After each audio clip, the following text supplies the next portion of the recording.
Subscribe to ULO and never miss out on our weekend and racing festival tips, with more racing coverage on our website at ulo.co.uk. An early start on Sunday morning as we check in at Sha Tin for the first big race of the season. Later on the south coast, Goodwood host their final meeting of the season, where there will have been a big change in the going after Saturday's rain. Sunday's nap is Beauty Eternal, going to post in the Sha Tin Trophy, where the season in Hong Kong is well underway now, with the first of the group races at Hong Kong's premier track on Sunday morning.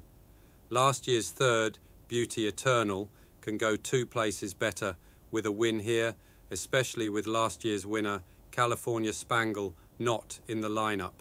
Johnny Size's latest stable star couldn't reel in California Spangle in 2023, but is a year older and a year wiser now.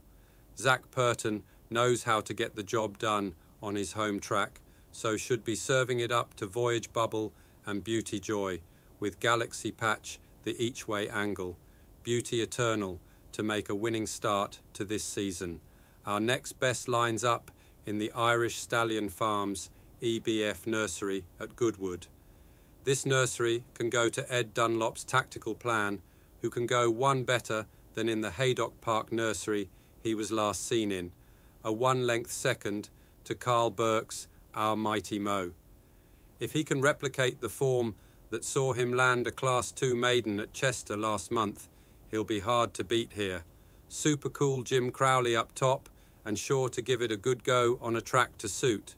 Earlier on at Goodwood, the restricted novice stakes race can go to Andrew Balding's Kete Fan. This star-spangled banner colt broke the maiden tag when scoring well at Chester under Jason Watson, who did well to get close to the leader out of the stalls, so he didn't have to run too wide on the Rudy. Oisin Murphy takes up the reins now and does have work to do from stall 7, but Kete Fan won't be minding this deep ground, and he looks the one to beat. Eve Johnson-Houghton does well with her 2-year-olds, so Wicket Keeper looks the obvious danger, but is untried on this surface. Kete Fan to go in. Next up, Baldemero can score for Mick Appleby.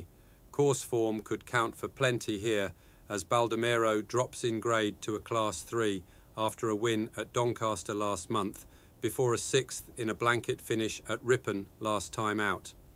With a favoured inside draw and plenty of cut in the ground after Saturday's rain, every chance of a return to winning ways for Mick Appleby's Shala Gelding. Roger Teal's Alcazan lines up here in good form, but she's unraced on ground this deep, so Jamie Osborne's Wodow may prove the bigger threat. Baldemero to score in this grade, with the stars aligning considering the going and the inside draw. Later on, Saeed bin Saror can take the Goodwood Racehorse Owners Group Novice Stakes with Castle Gates, who showed enough on his second start under rules at Bath to get the vote here. He was just 3/4 of a length behind a George Bowie odds-on shot in that Novice Stakes, well clear of the rest of the field and coping well with the soft ground.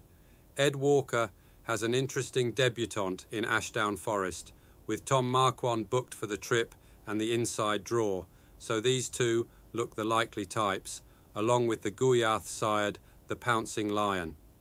Racing experience and Oisin Murphy in charge gets Castle Gates the nudge.